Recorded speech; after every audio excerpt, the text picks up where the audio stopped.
Kalimera, Kalispera, whatever time you are watching, this is Mappa.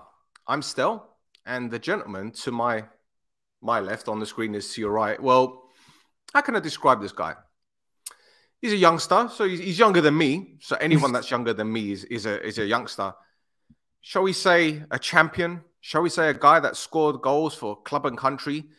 What the youngsters call a bagsman, goal scorer, gunman. And he's from Edmonds, so he's a gunman, a proper gunman, yeah. Ruel Sotiriou. What's going on, brother? Yeah, bro. Yeah, I'm good, man. How you doing? Yeah, I'm all good, man. All good.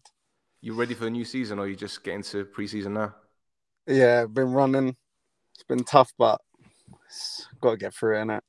It's Richie Wellens, man. Come on. You know about Richie Wellens. He's militant, bruv. Yeah, he's good, man. He's good. Yeah, he's done very, very well, as have you, obviously. For you guys to get promoted last season was incredible. You won the league by, what, 10 points? Something like that? Yeah, something like that. But was it closer than what it seemed, do you think? I know 10-point swing is a big time, but... Yeah, there was a time at Christmas when we were struggling. Like, we had a lot of injuries and stuff. But, like, no one was really stressing, do you know what I mean? Because we started off well. And that just gave us the confidence. So, yeah, it was just to finish the job, really. Okay, cool. All right, well, look, let's start from the scratch here, because I know, obviously, you're much younger than me, as I mentioned. So I was going to say your younger years, but you're still young. So tell me about your background, bro. Obviously, you got the Cypriot background. Can you tell us a bit about your family, if that's okay? That is. Yeah. Well, yeah, obviously my dad's full Cypriot. My mum's Cypriot and Jamaican. Okay. Yeah. So, yeah, that's in terms of, like, my nationality. Yeah, just grew up North London. That's it, really, bro. That's it. So you were born in North Mid, right? Hospital. Yeah. Mm-hmm. Yeah, and you were born and raised in Edmonton, which I know that area very, very well, because I'm from those areas. So we've got something. Yeah. So in terms of growing up, was your ambition always to be a pro footballer? I'm guessing it was, right? Yeah, that's all I had, really. Yeah. I wasn't really the brightest in school or took it seriously, so I put all my eggs in one basket. And you got there. Yeah. Okay. So what about your youth career then? Were you always at Leyton, or were you scouted from Sunday League? No, so I was at Sunday League, and then I went to Barnet. I signed for Barnet when I was like under 10 or 11. Okay. I was there for like 3 years. And then I actually got released. Like, I've said this in an interview before as well. My mum walked on the pitch and started shouting at the coaches, proper Greek star. I was Cypriot star. And then, because I was playing centre-back, and then I wasn't enjoying it. So I used to come home and be like, nah, like, I don't want to play. Mm-hmm. And then there was one game I was literally like so angry. I'm playing centre-back. My mum walked across the pitch, shouted at the coaching staff. And at the time I was thinking, oh my God, like, what is this? But now I've grown older, I realise why she's done it. But yeah, the next day I got released. And then I went back to Sunday League, just playing. And then I went to Spurs. It's not like the development. It was a thing called the Shadow Squad. Okay. So I was there whilst playing Sunday League. And then I played a game. I think I scored like 4 goals in one of the games. And then Leyton Orient said to come down, and then I signed within a week. Okay. So who from Leyton Orient called you? Or was it an academy scout or just a normal coach? It was the head scout at the time. I think it was the head scout, some guy called Miguel. And then, yeah, I was like, I can wait for a trial at Spurs, but realistically, like, was I going to get in at that time? Maybe not. And then Orient were League One at the time, before obviously all the madness happened. And then I went there and signed.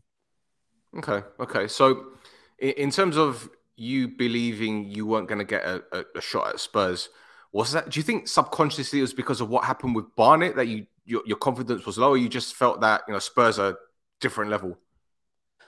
No, it's not that I didn't think they were a different level. I just thought if they would have given me a trial at the time, it would have happened already. Like Right. we were playing in the games, I was scoring goals. I couldn't really do anything else. And then obviously Orient were fighting to go into the championship at the time, in because they got to the playoff final the year I signed, and then obviously they lost. But I just thought it was probably better and an easier route to first team. Yeah. And I guess where you were living at the time, Leyton Orient was literally around the corner because it's on the A406. So it's not as if you're traipsing miles, you know? Yeah. And if you were to go to Spurs, their new training ground is up Enfield. In fact, it probably takes you less time to get to Leyton than it does to the new training ground up in Enfield, right? That's similar because Similar, our yeah. training grounds in Chigwell now. So it's like Okay. so Right. Enfield's probably close, obviously, in North London, but yeah, it's like extra 5-10 minutes, so it's not that deep. Yeah, Brisbane. But, I mean, Brisbane Road ain't too far from Edmonton anyway when you go 406 way. So yeah, to be honest, Leyton Orient is a club steeped in history. My friend's dad used to be a head coach there, and obviously I know Richie Wellens, who's your current coach. So when you've gone to Leyton Orient, obviously your confidence is at sky high now because you've got a club where they believe in your ability. But then you were loaned out, and I'm guessing at some point you're probably thinking, I'm itching to play, but did you feel you needed that time away to help you develop? yeah, so obviously I've been on a few loans. Like I've been on like 5-6 loans, I think, and I've almost done like all the leagues, like all in order. Do you know what I mean? From like, was it the Ryman Prem when I was like 16, 17, Conference South, Conference Prem, League Two, now League One. But yeah, I think that's made me better. Do you know what I mean? Like more mentally strong. Obviously, youth team football's a bit false. Like there's a point where it's a bit like, because at Orient we don't have a 23s, so after under 18s you got to be ready for the first team. Do you know what I mean? So that's why sometimes when 23s players like they're not ready yet, and it's not their fault. It's just the way the system is. Do you know what I mean? So yeah, the loans were good. Loans were good. I scored goals. Yeah, enjoyed it. Saw men's football at a young age, and obviously you see these grown men who've been in the non-league pyramid, like they're fighting for like their lives, bro, because this is what they have, and then they got to go to work. So it's like you look at things differently. So yeah, it was a humbling experience. I can imagine, bro. And the thing is, you played, as you mentioned, for various clubs like Leatherhead, Chelmsford, I think, I'm gonna say I a played few other for clubs. You played for, was it Chelmsford? Chelmsford. Yeah, was it? Oh man, Chelmsford. Yeah. Was it that that bad? was probably my worst one. Why? Manager at the time. Your mum didn't come on the pitch, did she? No. I'm my own man now. I was about 11 when that happened. Fair enough, fair enough. Well, you ended up at Dover Athletic on loan, and that's where you etched yourself in the club's history.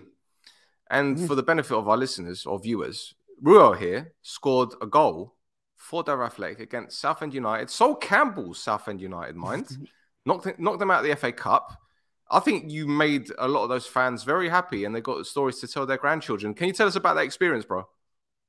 Yeah, so obviously I was at Orient, and then a new manager came in, Carl Fletcher. He was only there for like a month. Yep. But he was just like, you got to go on loan, like straight away. And I was thinking, because before I was just waiting for my chance because I knew I was ready for League Two. Sorry. And then, yeah, he just said go on loan. And obviously the new manager, you don't want to upset him. So I just said, yeah, I'd go. And then it was literally my first game for Dover. I was on the bench one game, but I only trained a day. And then, yeah, it brought me on. And then I scored. I literally scored. And then I think it was not even better, but it gave me more of that like coverage and news just because we beat Southend in League One at the time, and then Orient lost to Morden and Tiptree on the same day. So it was like, yeah, because actually the boys who plays now, he wasn't in the squad that game. And then basically at half time in the TVs and the what do you call it? Like just say at like club level, like Yeah. on the TVs, they're showing my goal like on BT, and then I think that just gave it that extra like, why isn't he playing here?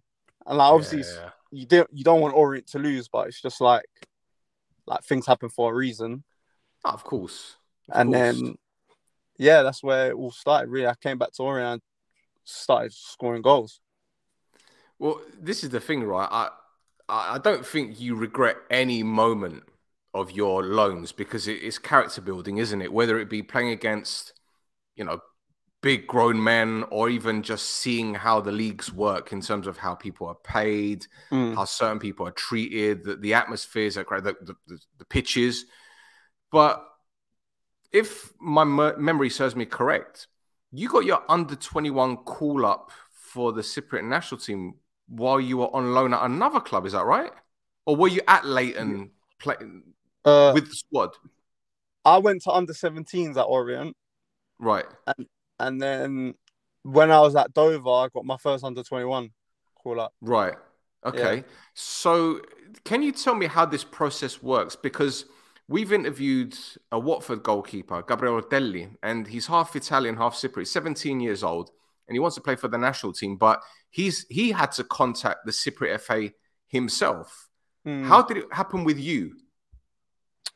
So like one of my best friends, Hector Kyriakides, like obviously grew up at Orient together and stuff. He got called up. I don't know originally how he got it. And then he put in a good word about me. And then literally the next call up I came. So yeah. That was how I got called up. So how many squads have you been in now? Under 21s? I can't remember. I've been on quite a few. Because you scored 3 times. You got 9 caps. Scored 3 goals. 9 caps, yeah?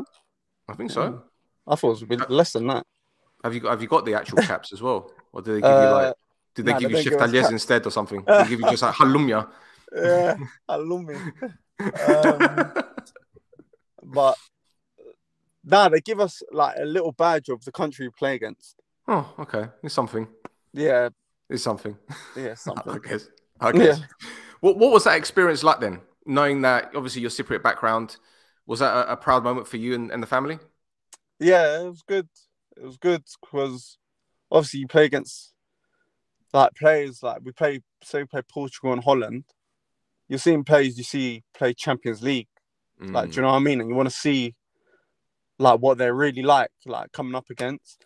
Yeah. And yeah, like you see different countries, different food, like different lifestyles. But yeah, I enjoy it a lot. Okay. Well, I'm going to ask this question, and if I'm putting you on the fence, putting you on the on a certain level, I don't want to make things a bit awkward. Mm-hmm. But in terms of your future career for the national team, this is something that my co-host and I, Thasso, we discuss this a lot on this channel, in the sense that we've got so many Cypriot kids in the UK, and only a handful of them have really had an opportunity with the national team. And we've got loads of players like Okai, who's at Fulham. We've got Gostil, who's at Atletico Madrid. But I look at players such as yourself and Hector and Jack, for example, and there's a whole bag of Cypriots in the UK, but none of you guys seem to really get the opportunities for the national team. So, number one, is this something that bothers you? And number two, is this something that the Cypriot FA should really look into? Yeah, it's hard because obviously, say if you're playing in League 2, League 1, but so I rejected a 21s call up. Okay. What was it? Like in my last year, I could play 21s. I've rejected 2, and that's because I need to play for Orient because we don't get international break. Yeah. I need to play, and I was in the last year of my deal. I was like, "What's priority here?" And I was like, "These are give me the contracts here," and I wouldn't get Cyprus call-ups without my club. Do you know what I mean? So I had to, and we had a new manager at the time, and I had to stay. Like I couldn't help it. Do you know what I mean?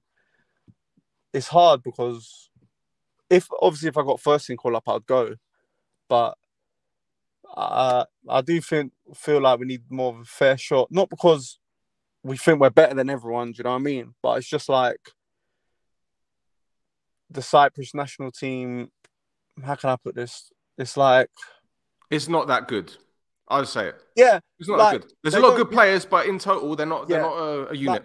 Like, they may not pick up results, and then it's like, why don't you give younger players a chance or boys you might want to see? And if they're not for you, then don't call them up again. Like I don't mind that. Do you know what I mean? But it's the opportunity. And I feel like I've done well for the 21s. And I don't know if they rate the English leagues, because you might think third tier, fourth tier England, but this is different to every other country in the world. Like this is like England's, like throughout the whole leagues, it's the toughest league. Yeah. Because if you told, I don't know, a Spain 4th division team to play English 4th division team, I'm sorry, but I feel like most teams in England are cleaning up. Do you know what I mean? Yeah. So that's what I think. But obviously, is it frustrating though? Is it frustrating though, knowing that you can play for them and you see them play against Norway and all that in the Euro qualifiers, and you're like, okay, I know you love playing for Leyton Orient, but you've got the opportunity here. And look, no disrespect, apart from Bitta and Kakoullis, there's no other decent Cypriot strikers. People are going to say Sotiriou, for me, he's done out here. No disrespect to the guy, but we need more. We need more up front. And people such as yourself that are scoring goals, come on, man, it's a no-brainer. Yeah. Oh, I've never seen these guys play. Obviously, I know Gago from 21s. I know Tzionis. Like, I've seen these boys. Like, They're good boys, man. They're good boys. Yeah. They're good boys. Gago is a top man. And Marino, but Gago is a good boy, man. Yeah. He's a good boy. Like, I see these. Like, I've played with them. Do you know what I mean? So I know the level that you need to be at to play for the Cyprus national team. I'm like I can do that. Do you know what I mean? So. But it doesn't bother me. Like, when the call-ups come out, I'm not searching if I'm in the team. Do you know what I mean? So I'm not, like, it doesn't bother me. So okay, in that case, does it? Obviously, the club don't want to lose you for international duty because you'll be gone for a couple of weeks and you might come back with an injury, whatever. But at the same time, it would benefit them because, number one, they'll get paid for your absence, and it puts you in the shop window for them to perhaps move you on for a fee. Not that you want to leave. I'm just saying that the opportunity is bigger if you perform on that stage, right? Yeah. The thing, if it's first team, everyone will say go. Everyone, like, the whole club will say go, get the experience, you know what I mean? But when it's 21s, it's like, is it better than getting more appearances for Orient? Do you know what I mean? Yeah. So, yes, there's negatives and positives to it. Yeah.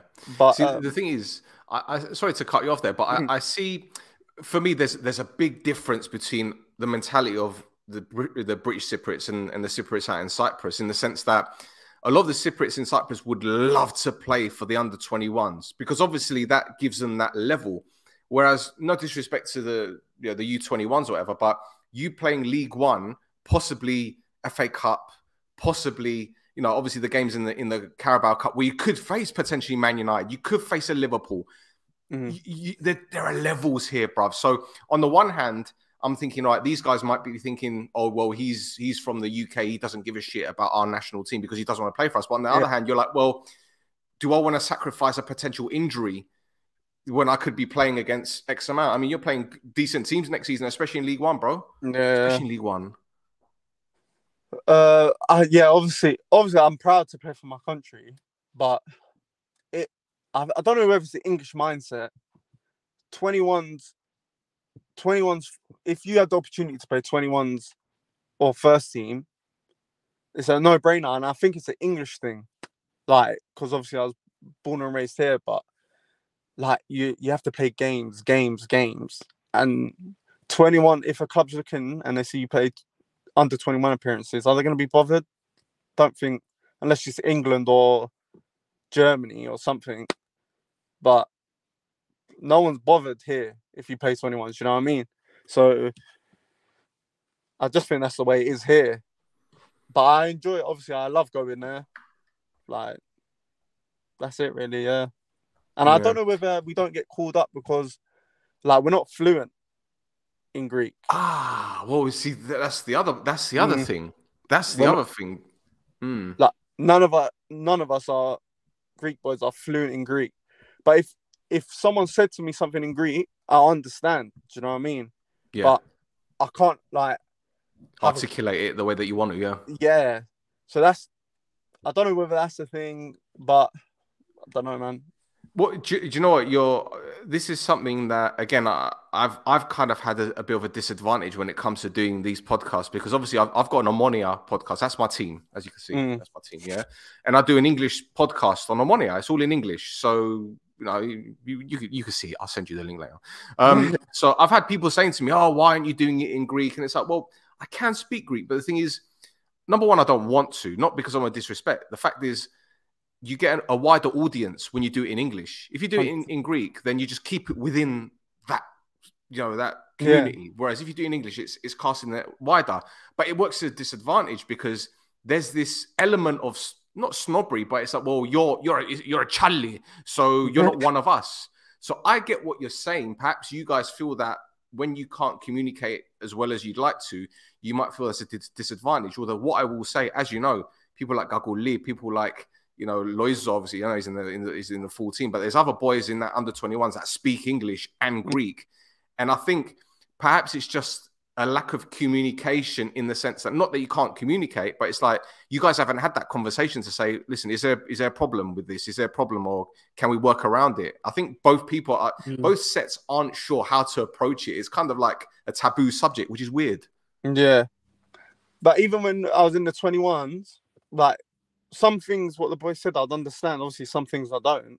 But, like, I'm not causing a problem, or I'm not, like, we still laugh, joke, and at the end of the day, you're there to play football, and it's easy to speak to someone when playing football. Yeah. So, like, yeah, I don't know whether that was the thing. I was just putting it out there. Do you know what I mean? Who was the coach at the time anyway? Do you remember? For the under 21. So we had Okas.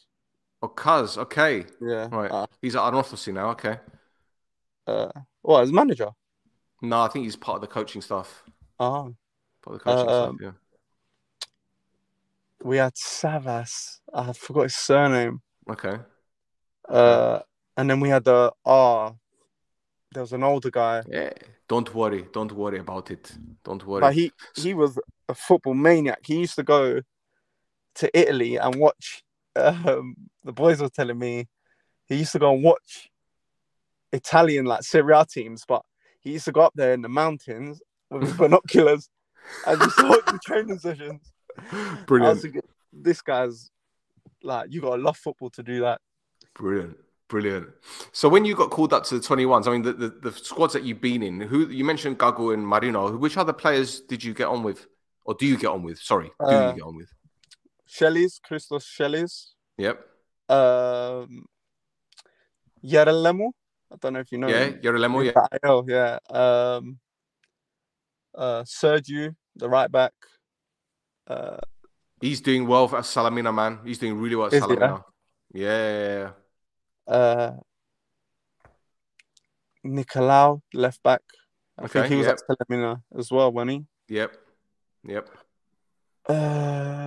Who else?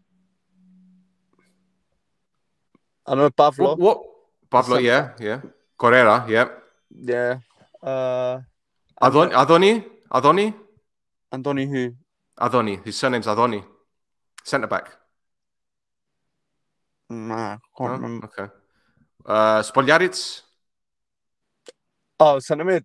Yeah. Yeah, he's good, man. Yeah, so it's a good squad, man. I mean, I'm bringing up now Kyriakides, the goalkeeper. Hambo. Kyriakides, the goalkeeper. Tall goalkeeper. Trellos, man. He's crazy. Oh, yeah. The mustache. Yeah. Funny guy, man. Funny guy. He's hilarious. But look, it sounds like you had a good experience with the U21s. So you're not ruling out a return. Right? Do you think saying no to them kind of put them off calling up to the first team, you think?